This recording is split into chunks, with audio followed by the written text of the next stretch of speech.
Hi friends, welcome to Relaxed Recipes. இன்றைக்கி நம்ம instant watalappan எப்படி பண்ணுறது அப்படின்னு பார்க்கலாம். வட்டலாப்பம் பற்றி நிறைய பேருக்கு தெரிஞ்சிருக்கும். இது ஒரு பாரம்பரியமான இனிப்பு வகை. முட்டை தேங்காய் பால் வச்சு செய்யக்கூடியது. ரொம்ப சத்தாக சுவையாக இருக்குங்க. ஆனால் இது செய்கிறதுக்கு நிறைய டைம் பிடிக்கும்.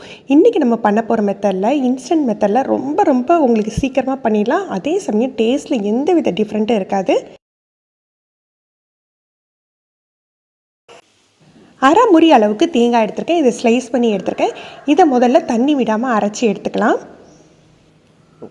இதில் கொஞ்சமாக ஹாட் வாட்டர் சேர்த்துட்டு நல்ல கட்டியான பாலாக எடுத்துக்கணும்.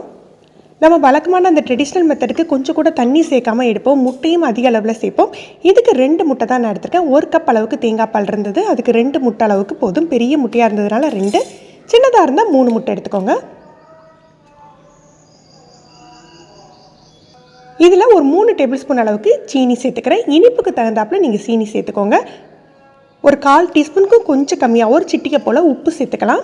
இதை நல்லா மிக்ஸ் பண்ணிக்கணும். முட்டையை நல்லா அடித்து கலந்து விட்டுக்கணும். இப்போ நம்ம எடுத்து வச்சுருக்க தேங்காய் பாலை இதோட சேர்த்துடலாம்.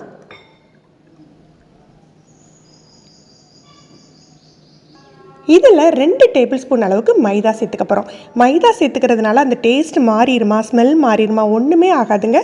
அப்படியே அதே பாரம்பரியமான வட்டலாப்பம் டேஸ்ட்லேயே தான் இருக்கும். உங்களுக்கு செய்கிறதுக்கு உங்களுக்கு சீக்கிரமாக வெந்துடும். உங்களுக்கு நல்லா மிக்ஸ் பண்ணிக்கணும். கட்டி இல்லாமல் கரைச்சி விட்டுட்டு ஒரு 1/2 டீஸ்பூன் அளவுக்கு ஏலக்காய் தூள் சேர்த்துக்கலாம். ஏலக்காய் தூளுக்கு பதிலாக நம்ம சீனிக்கு பதிலாக நீங்கள் கண்டென்ஸ்டு மில்க்கு கூட சேர்த்துக்கலாம். கண்டென்ஸ்டு மில்க் சேர்த்துக்கிறதா இருந்தால் ஏலக்காய் தூளே சேர்த்துக்கணும்னு அவசியம் இல்லை. அதுவே ஒரு நல்ல ஒரு வாசமாக இருக்கும். நான் இன்றைக்கி சீனியும் ஏலக்காய் தூளும் தான் சேர்த்துருக்கேன். இதை நல்லா வடிகட்டி எடுத்து வச்சுக்கலாம். இந்த மாதிரி ஒரு பிளேட் எடுத்துக்கணும். இதில் நெய் தடவிக்கலாம். கொஞ்சம் உயரமான பிளேட்டாக எடுத்துக்கோங்க. உயரமான தட்டாக எடுத்துக்கலாம். வழக்கமாக வட்டலாப்பம் பாத்திரத்தில் வச்சு நம்ம குக்கரில் வேக வைப்போம். அது ரொம்ப நேரம் எடுத்துக்கும். இந்த மாதிரி பிளேட்டில் வச்சு செய்யலை உங்களுக்கு சீக்கிரமாகவே வெந்துடும். இதில் நம்ம கரைச்சி வச்சுருக்கதை வடிகட்டி சேர்த்துக்கலாம். 1க்கு 2 தடவை வடிகட்டிக்கோங்க. 3 டேபிள் ஸ்பூன் சீனி அப்படிங்கிறது கொஞ்சம் இனிப்பு கம்மியாக தான் இருக்கும். நீங்கள் மிக்ஸ் பண்ணிவிட்டு டேஸ்ட் பண்ணி பார்த்துட்டு எக்ஸ்ட்ரா சீனி வேணால் சேர்த்துக்கோங்க. நான் இன்றைக்கி எடுத்திருந்த அளவுக்கு ஒரு பிளேட்டுக்கு தான் செய்கிற அளவுக்கு இருந்தது. நீங்கள் நிறைய இருந்ததுன்னா நீங்கள் 2 ஈடு 3 ஈடு கூட வச்சு எடுத்துக்கலாம். இந்த பிளேட்டில் 1/4 தான் இருக்குது. இந்த மாதிரி ஒரு பாத்திரத்தில் உள்ளே தண்ணி விட்டு ஒரு ஸ்டாண்ட் போட்டு வச்சுருக்கேன். இதுக்கு பதிலாக நீங்கள் ப்ரெஷர் குக்கர் யூஸ் பண்ணிக்கலாம், இல்லை இட்லி பாத்திரம் கூட யூஸ் பண்ணிக்கலாம். இதுக்கு மேலே நம்ம எடுத்து வச்சுருக்க கரைசலை வச்சிடலாம். இதை மூடணும்னு அவசியம் இல்லைங்க. அந்த பாத்திரத்தை மட்டும் நம்ம மூடினா போதும். முதல்ல ஒரு 5 நிமிஷம் இது வேகட்டும். 5 நிமிஷம் கழித்து வெந்த பிறகு இப்போ 5 நிமிஷம் பார்த்தீங்கன்னா உங்களுக்கு பாதி தான் வெந்திருக்கும்.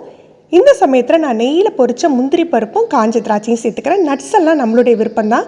இந்த மாதிரி பாதி வெந்திருக்கையில் சேர்த்திங்க அப்படின்னு சொன்னீங்கன்னா உங்களுக்கு அந்த வட்டலாப்பத்திலே நல்லா ஒட்டி பிடிச்சிக்கும். சாப்பிட்றதுக்கு ரொம்ப டேஸ்ட்டாக இருக்கும்.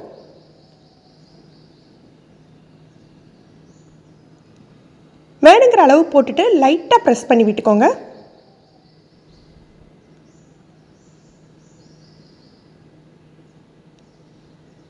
இப்போ இதை திரும்பவும் மூடி போட்டு வச்சு ஒரு 5லேருந்து 7 நிமிஷம் வேக வச்சுக்கலாம்.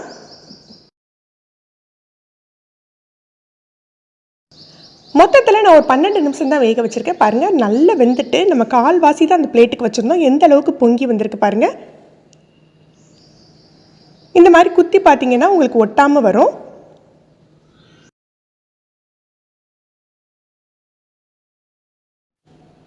இதை நம்ம துண்டு போட்டு எடுத்து வச்சிடலாம். நான் கொஞ்சம் 6 நாக்கில் துண்டு போடுறேன்.